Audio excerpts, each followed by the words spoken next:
우리 말씀은 시편 140편 1절에서 13절까지. 여호와여, 악인에게서 나를 건지시며 포악한 자에게서 나를 보전하소서. 그들이 마음속으로 악을 꾀하고 싸우기 위하여 매일 모이오며 뱀같이 그 혀를 날카롭게 하니 그 입술에는 독사의 독이 있나이다. 여호와여 나를 지키사 악인의 손에 빠지지 않게 하시며 나를 보전하사 포악한 자에게서 벗어나게 하소서. 그들은 나의 걸음을 밀치려 하나이다. 교만한 자가 나를 해하려고 올무와 줄을 놓으며 결 곁에 그물을 치며 함정을 두었나이다. 내가 여호와께 말하기를 주는 나의 하나님이시니 여호와여 나의 간구하는 소리에 귀를 기울이소서 하였나이다. 내 구원의 능력이신 주 여호와여, 전쟁의 날에 주께서 내 머리를 가려 주셨나이다. 여호와여 악인의 소원을 허락하지 마시며 그의 악한 꾀를 이루지 못하게 하소서. 그들이 스스로 높일까 하나이다. 나를 애워싸는 자들이 그들의 머리를 들 때 그들의 입술에 재난이 그들을 덮게 하소서. 뜨거운 숯불이 그들 위에 떨어지게 하시며 불 가운데와 깊은 웅덩이에 그들로 하여금 빠져 다시 일어나지 못하게 하소서. 악담하는 자는 세상에서 굳게 서지 못하며 포악한 자는 재앙이 따라서 패망하게 하리이다. 내가 알거니와 여호와는 고난당하는 자를 변호해 주시며 궁핍한 자에게 정의를 베푸시리이다. 다 함께. 진실로 의인들이 주의 이름에 감사하며 정직한 자들이 주의 앞에서 살리이다. 아멘. 저는 학창 시절에 전학을 좀 많이 다녔어요. 전학을 6번 정도 다녔던 것 같은데 제가 7번인지 6번인지는 정확하지가 않아요. 그럴 정도로 많이 다녔어요. 근데 이게 참 이상하게도 전학만 가면은 싸움을 해요. 한번 기억에 남는 싸움이 뭐냐면, 저를 갑자기 한 4명 정도 아이들이 3학년 때였었어요. 손발을 다 묶어놓고는 때리더라고요. 그런데 왜 싸웠는지를 모르겠어요. 아무튼 그렇게 맞았고요. 그 다음날은 또 잘 데리고 놀더라고요, 저를. 그러니까 왜 맞았는지를 모르겠어요. 애들이 왜 그러죠? 이상해요? 아이들은 착해야 되잖아요. 그런데 아이들도 그런 것들은 다 죄 때문이에요. 우리 안에 본성에 죄가 있음을 분명히 드러내는 사건 중에 하나죠. 근데 나이가 들어서 더 책임과 여러 가지 일들을 감당해 나가는 시간들, 그리고 사회생활을 하면서 내가 그리스도인이라는 것이 드러나야 되는 시간들 속에서는 더 많이 느끼게 됩니다. 그러니까 차라리 죄하고 친하게 지낼 때는 오히려 또 괴롭히는 사람이 없어요. 괴롭히는 일이 없습니다. 더 칭찬해줘요. 아이고 너 나쁜 짓 더 잘한다 하고. 그런데 내가 하나님 앞에 거룩하게 서려고 하고 하나님 말씀대로 서려고 하면 핍박하고 어려움을 주는 일들이 더 많이 생겨요. 그래서 여러분 이걸 꼭 알아야 돼요. 이거를 내가 받아들여야 돼요. 바로 뭐냐면 내가 하나님 앞에 더 서려고 하면 할수록 괴로움을 당할 수 있다는 겁니다. 왜냐하면 이 세상에 공중권세를 잡은 자가 누굽니까? 마귀예요, 마귀. 그리고 그 공중권세 잡은 마귀가, 그 사단이 자기의 그 불순종의 자녀들, 그들 가운데서 역사하는 거예요. 그들 가운데서. 그러니까 왜 저 사람들이 나를 괴롭힐까? 왜 이 나라가 이렇게 힘들어질까? 왜 이것들은 어렵게 되어질까? 다 마귀의 역사예요. 그러니까 우리는 그것을 이제는 받아들이는 것이 굉장히 중요해요. 왜냐하면 내가 그것과 싸워나가는 것은 혈과 육의 싸움이 아니라는 얘기예요. 이것은 영적 싸움인 거예요. 내가 하나님의 도움이 필요한 거예요. 하나님께서 날 도우셔야만 내가 이 모든 어려움에서 넉넉히 이기며 나갈 수 있음을 여러분 믿으시기 바랍니다. 그래서 오늘 시인은, 이 다윗은 이렇게 얘기해요. 자신을 악인으로부터 보호해달라고 기도합니다. 악인들로부터 주님 나를 보호해 주십시오. 140편 1절에서 3절 말씀에 이렇게 되어 있어요. 여호와여 악인에게서 나를 건지시며 포악한 자에게서 나를 보존하소서. 그들이 마음속으로 악을 꾀하고 싸우기 위하여 매일 모이오며 뱀같이 그 혀를 날카롭게 하니 그 입술 아래는 독사의 독이 있나이다. 누가 도대체 다윗을 죽이려고 매일같이 모의하고 악한 계획을 세울까? 몇몇 누구 생각나는 사람이 있었을까? 저는 그렇게 생각하지 않아요. 다윗이 분명히 이렇게 기도할 때는 거의 주변에 있는 대부분의 사람들이 그렇게 할 거라고 생각했을 거예요. 저도 그렇게 생각하거든요. 성령의 사람들이 아니고서는 사실 우리 일반적으로 만나는 대부분의 사람들이 앞에서는 밝게 웃고 빵긋빵긋 할지 모르겠지만 사실 그 뒤에서 어떠한 악한 계략을 세우는지는 알 수가 없어요. 알 수가. 이거는 병적으로 자기 주변에 있는 사람들을 미워하고 싫어하며 살라는 얘기가 아닙니다. 결국에 내 주변에서 일어나는 일을 내가 이해하기 위한 아주 중요한 뭐라 그럴까 단서예요. 믿지 않는 남편, 믿지 않는 자녀들이 왜 나를 이렇게 공격해 들어올까? 그럴 수밖에 없어요. 왜냐하면 그들의 영을 지배하고 있는 게 누구겠습니까? 마귀예요, 마귀. 결국엔 내가 그들과 동조해서 같이 하나님을 배반하고 하나님의 말씀에 순종하지 아니하고 산다면은 뭐 그렇게 큰 문제는 없습니다. 근데 주님 앞에 더 서려고 하니까 어떻게 그렇게 우리 할아버지도 그렇게 인자하신 분이 교회만 가려고 하면 우리 어머니를 그렇게 박해하시더라고요. 왜 박해할까? 저 사람이 아주 못된 시아버지이기 때문이 아니에요. 그러니까 이 영적 싸움의 대상을 잘 이해해야 합니다. 그럼 누구에게 기도하면 되겠습니까? 하나님께. 하나님 날 도와주십시오. 하나님 날 도와주십시오. 사도 바울이 로마서에서 이렇게 얘기합니다. 로마서 3장 10절에서 15절 말씀에 기록된 바 의인은 없나니 하나도 없으며 깨닫는 자도 없고 하나님을 찾는 자도 없고 다 치우쳐 함께 무익하게 되고 선을 행하는 자는 없나니 하나도 없도다. 그들의 목구멍은 열린 무덤이요 혀로는 속임을 일삼으며 그 입술에는 독사의 독이 있고 입에는 저주와 악독이 가득하고 그 발은 피 흘리는데 빠른지라. 사도 바울은 내 주변에 있는 사람들 가운데 그 사람들을 이해할 때 이렇게 이해하라는 거예요. 그들은 죄인들이다. 너도 죄인이고 그들도 죄인이다. 우리의 상태는 내 입술에서 내 입 목구멍에서 더러운 독사의 말과 같은 것들이 나오고 그 발은 피 흘리는데 빠른 발로 가지고 있다 이 얘기예요. 제가 우리 공사할 때요, 저희 건축을 맡아주신 분이 장로님이세요. 얼마나 귀합니까? 장로님이신데. 그리고 공사하는 분들 중에서는 교회 집사님들도 있고 우리 설계사 분도 마찬가지로 우리나라에서 알아주는 교회에 안수 집사님이세요. 그런데도 불구하고 회의 때면 막 그냥 고성이 오가고, 그건 아무것도 아니에요. 제가 그 이상은 얘기하지 않겠습니다. 시험 드니까. 그래서 여기 옆에 이제 컨테이너가 있었죠. 공사할 때는 이제 컨테이너 사무실이 있어요. 들어갈 때마다, 회의 들어갈 때마다 기도를 많이 하고 들어갔어요. 왜냐하면 그 뒤에서 역사하는 영을 제가 대적하는 거예요. 하나님 도와달라고. 제발 그들이 성령 안에서 대화할 수 있도록.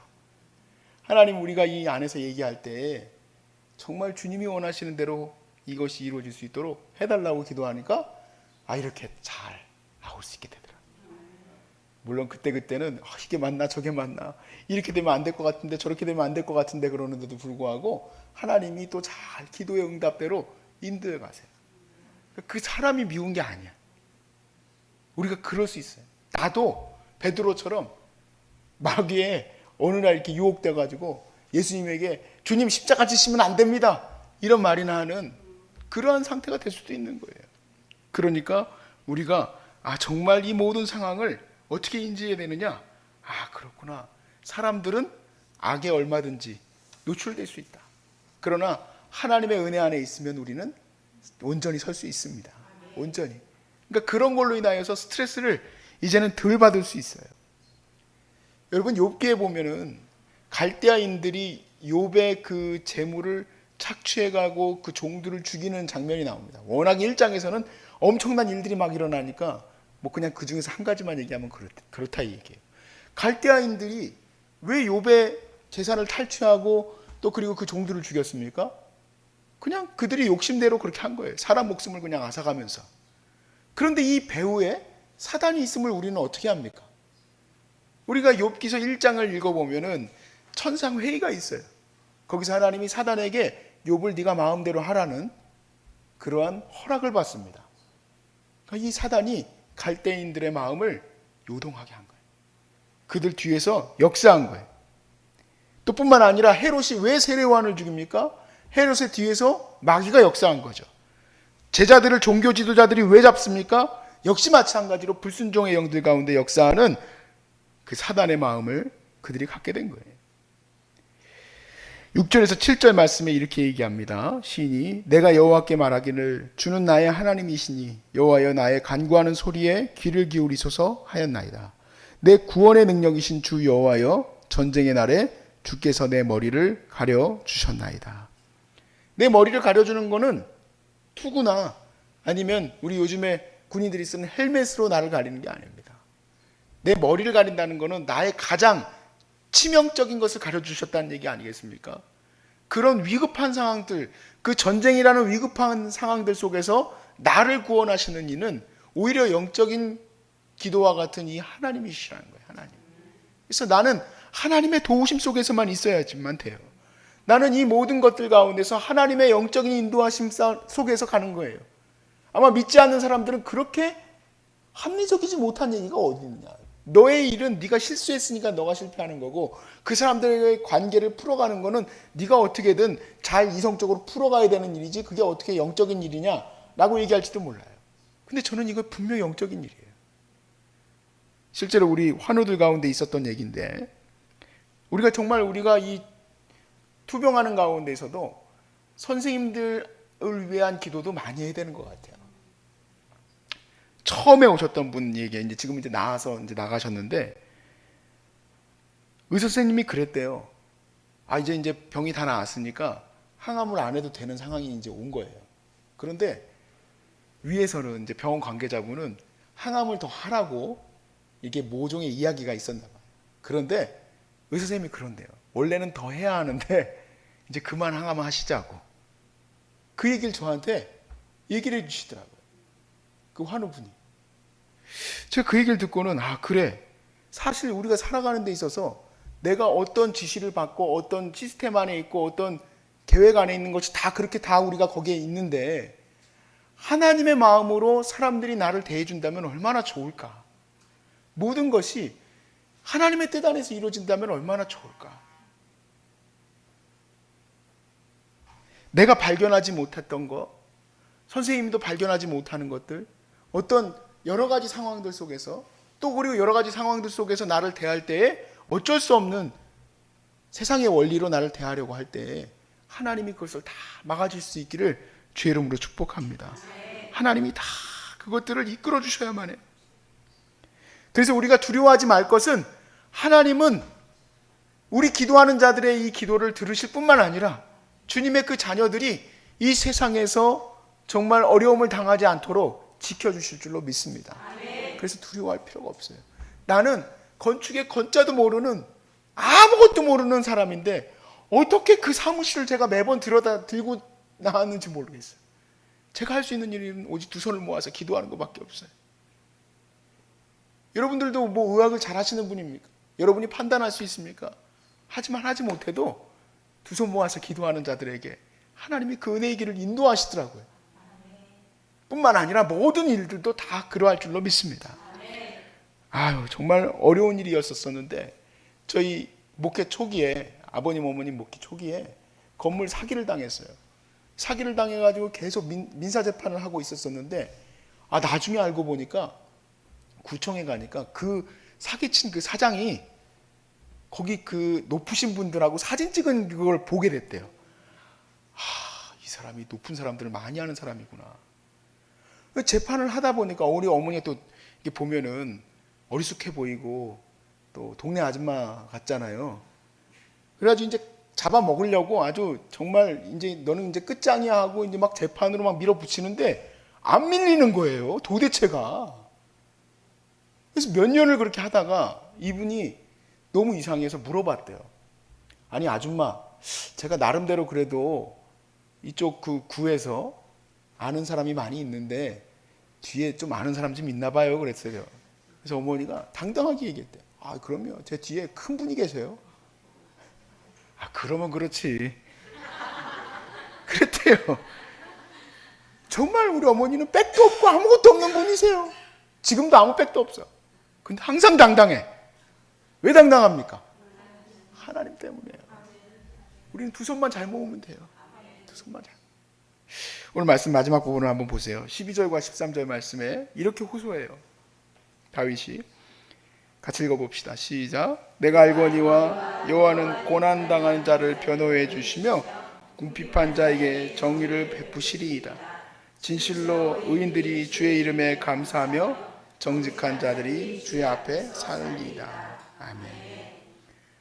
세상의 공중권세 잡은 자는 막 힘있고 권세있고 정사와 능력 가운데 있는 자들을 막 역사해가지고라도 날 넘어뜨릴 수도 있고, 가족 안에서 제일 힘싼 사람이 누굽니까? 남편일 수도 있고, 또 자기의 그런 여러 가지 시스템 안에서 살아가는 직장에서도 제일 힘 있는 사람들이 나를 괴롭히게 할 수도 있어요. 별것 아니지만 군대에서도 보니까 상병들이 나를 괴롭힐 때 보면은 그 양반이 제일 힘센 실세예요. 근데 거기에 두려워할 필요가 없어요. 우리는 두 손만 잘 모으면 돼. 힘있고 능력이 많으신 내 뒤에 계신 그 하나님 앞에 우리는 이것이 영적 싸움임을 알고 주님 나를 이끌어 주실 줄로 믿습니다. 하나님, 내가 악한 자들의 올무에 넘어지지 않게 하시고 그들의 계획에 내가 넘어지지 않게 하시고 그 올무에 넘어지지 않게 하여 주시옵소서. 하나님이 반드시 우리를 지켜주시고 이끌어 주실 줄로 믿습니다.